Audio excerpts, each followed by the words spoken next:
औज़ुबिल्लाहिमिनश्शैतानिर्रजीम बिस्मिल्लाहिर्रहमानिर्रहीम। हज़ारों लाखों करोड़ों दरूद नबी आखिरुज़्ज़मा अहमद मुज्तबा हज़रत मोहम्मद मुस्तफ़ा व तय्यबुस्सना सल्लल्लाहु अलैहि वसल्लम पर और आपकी आन पर।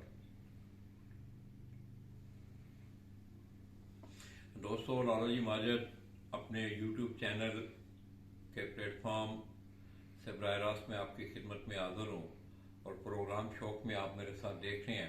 उस्ताद मोहम्मद नईम भट्टी साहब वो मेरे साथ मौजूद हैं। तो आइए दोस्तों, आज हम उनसे जानकारी खुसूसी तौर पर आपकी कबूतरों की निगहदाश्त के हवाले से, क्योंकि आप देख रहे हैं कि गुज़श्ता चंद दहाइयों से मौसम में एक बहुत बड़े तगय्युर और तबदल आए हैं।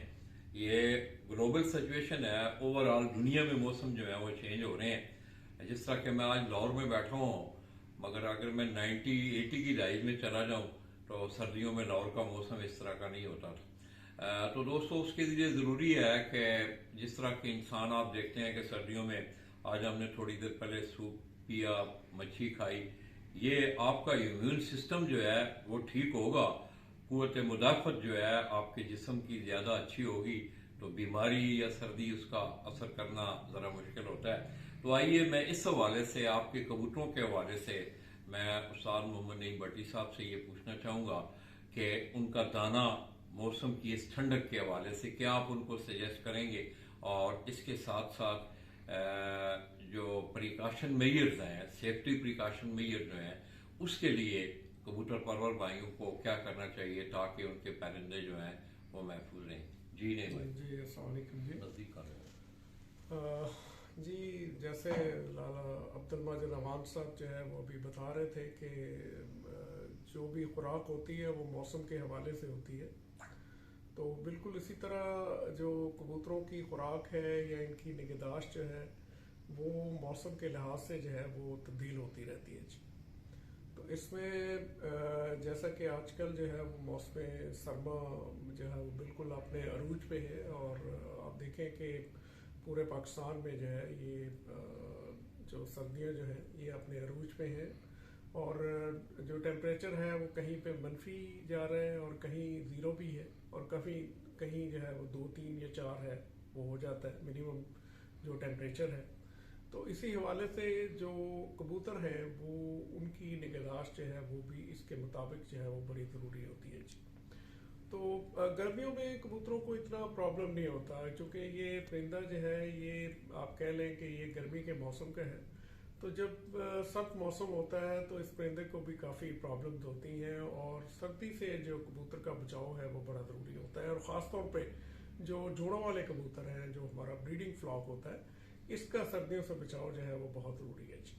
तो पहला तो ये है कि इसके जो जितने केजेस होते हैं उनमें जो हवा की आमदोरफ्त है, जैसे कि ये क्रॉस वेंटिलेशन होती है, इसको सबसे पहले जो है वो उसको बंद करना चाहिए। यहाँ पे जो है वो शीट्स लगा दें ताकि जो हवा की आमदोरफ्त है वो डायरेक्ट ना हो जी। तो इससे ये होता है कि अंदर का जो टेम्परेचर है, जब केज बंद हो जाते हैं, इनके दरवाजे बंद हो जाते हैं, रोशनदान भी बंद होते हैं, तो इससे ये होता है कि अंदर का टेम्परेचर जो है वो उस बाहर के टेम्परेचर से जो है वो ज़्यादा रहता है। और कबूतर जो है, और ख़ास तौर पे जो छोटे बच्चे आजकल, चूँकि अंडर बच्चों का मौसम भी है जी, तो जो बच्चे निकले होते हैं वो इससे काफ़ी हद तक महफूज रहते हैं जी, और इनकी जो पलवाई वगैरह है वो अच्छी रहती है जी। तो इससे ये है कि कबूतर जो है वो काफ़ी बीमारियों से भी बचे रहते हैं, और ख़ास तौर पे जो ठंड है वो कबूतरों को जो है वो काफ़ी इफ़ेक्ट करती है जी।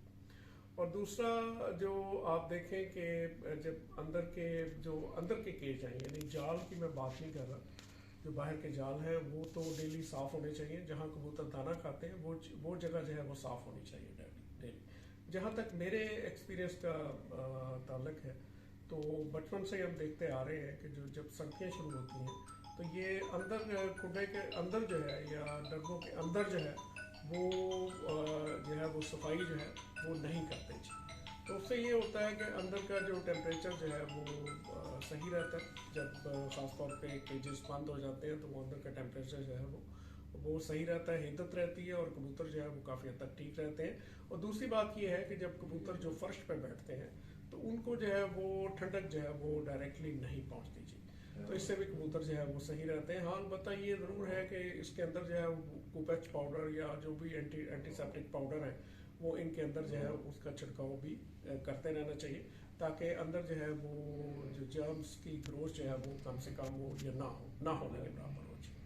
तो इसके अलावा जो खुराक जो है वो कबूतरों की वो सर्दियों में ये बड़ी बैलेंस एक इसकी इनकी खुराक होनी चाहिए। तो इसमें जहाँ तक मेरा ताल्लुक है तो मैं अपना जो जितना भी मेरा ब्रीडिंग फ्लॉक है, जो उड़ने वाले कबूतर हैं, अपने जोड़ों वाले कबूतर हैं या इवन उड़ने वाले कबूतर जो हैं, उनको भी जो है वो दाना जो है वो मोटा दाना डालते हैं जी, जिसमें ये तमाम जो दालों का दाना हमारे लाहौर में तो काफ़ी अच्छा अवेलेबल है जी, यहाँ मिल जाता है जी।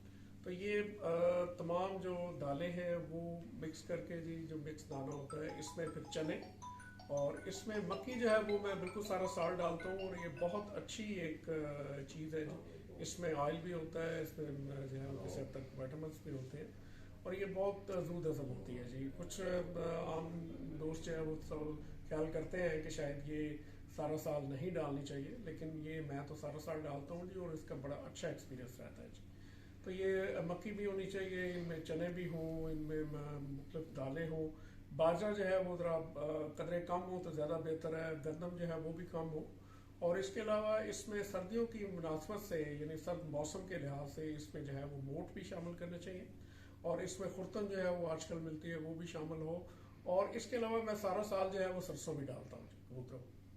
तो इसमें ये चीज़ भी बड़ी बड़ी ज़रूरी है। बात दोस्त ये ख्याल करते हैं कि शायद सरसों जो है वो सर्दियों में ठंडी होती है, ऐसा कतई नहीं है, चूँकि ये बेसिकली एक ऑयली सीड्स होते हैं। तो इनमें कबूतरों को जो है वो फैट्स की भी बड़ी ज़रूरत होती है, चिकनाई की भी ज़रूरत होती है। तो इनमें इनको विटामिन की भी ज़रूरत होती है और इनको कार्बोहाइड्रेट्स की भी ज़रूरत होती है। जब तक ये तीनों जो बेसिक एलिमेंट्स जो है वो फीड के वो दाने में पूरे नहीं होते तो उसको हम बैलेंस डाइट जो है वो नहीं कह सकते जी।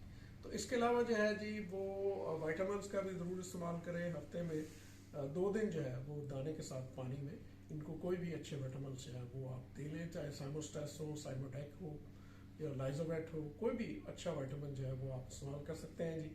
तो इसके अलावा जो है हफ्ते में 1 दिन जो है वो आप ये जो एंटीबायोटिक सिरप होते हैं या जो मुख्तलिफ जो सिरप मैं आपको थोड़ा सा बता देता हूँ कि इसमें ये है कि आप फ्लैजल सिरप ले लें जी, नोविडेट सिरप ले लें, और इसके अलावा जो है ये पैनाडोल सिरप ले लें जी, और फोर्स जो है वो आप लेडरप्लेक्स सिरप ले लें। ये मल्टीविटामिन होते हैं जी। ये चारों सिरप जो है वो आप मिला के इनका मिक्सचर बना के रख लें, और हफ्ते में जब आप 2 दिन जब आप विटामिन डालते हैं तो इनके साथ जो है ये आप जो है वो 5 cc पर लीटर के हिसाब से ये जो है आप सिरप ये जो मिक्सचर होता है ये आप इस्तेमाल कर लें। इंशाल्लाह इससे कबूतर जो है वो काफ़ी हद तक सेहतमंद रहते हैं जी। तो इसके अलावा जो छोटे बच्चे निकलते हैं जी, तो उनको भी आप जब भी वो दाना खाने के काबिल हो जाए तो उनको वैक्सीन ज़रूर करें, ताकि वो जो है इससे अपने एंडी वगैरह से बच सकें, क्योंकि ये सबसे ज़्यादा जो मोलक बीमारी है वो कबूतरों की वो एंडी की है जी। तो इसके अलावा कॉक्सी भी बाज़ दफ़ा आ जाती है, तो ये हर 2 माह के बाद जो है वो आप कॉक्सिक्योर वगैरह या कोई भी अच्छे एंटीबायोटिक जो है वो आप इस्तेमाल करें, और इससे कबूतर जो है वो बड़ी हद तक जो है वो सेहतमंद रहते हैं। चूँकि ये हमारा बड़ा एक कीमती शौक़ है जी, और कबूतर जब अगर खुदा न खास्ता बीमार हो जाए तो फिर बंदे का शौक़ जो है वो सारा ख़राब हो जाता है जी। तो सबसे यानी जो हमारे लिए अच्छी चीज़ है या बेहतर चीज़ है वो यही है कि अपने कबूतरों की जो है ख़ास तौर पे इस मौसम में, ये जो अगले चूँकि ये जनवरी और फरवरी का महीना बड़ा सख्त होता है जी, तो इसमें कबूतरों को जो है वो तमाम जितनी भी एहतियाती तदाबीर है वो ज़रूर आप इख्तियार करें, चाहे वो दाने की शक्ल में है, चाहे वो सफाई की शक्ल में है जी, या जो कबूतरों को सर्दी से बचाव की शक्ल में है, ये ज़रूर इस्तेमाल की जाए। तो इससे कबूतर जो है वो इंशाल्लाह हमारे जो है वो बेहतर रहेंगे, और हमारा शौक़ जो है वो भी बेहतर रहेगा। नहीं भाई, आपका बहुत बहुत शुक्रिया, आपने बड़ा टाइम दिया। इंशाल्लाह मैं लाहौर मेरा आना जाना रहेगा जी जी। तो इस हवाले से मैं एक दफ़ा फिर खुसूसी तौर पे सफ़र में फन कबूतर परवरी के शोबे का जो सफ़र था इसमें आपने मेरी रहनुमाई भी की, मावनत भी की, बहुत सारी चीज़ें जो है वो मैंने अपने पास उनको संभाल के रखा हुआ है। जी, जी। इंशाल्लाह मैं लाहौर आता रहूँगा, इंशाल्लाह। इन जैसी शख्सियात से हम आपको मुस्तफीद करवाते रहेंगे जी, बिल्कुल, इंशाल्लाह। इंशाल्लाह। मुझे उस्ताद नहीं बटी साहब को इजाज़त दीजिएगा। अल्लाह हाफिज़।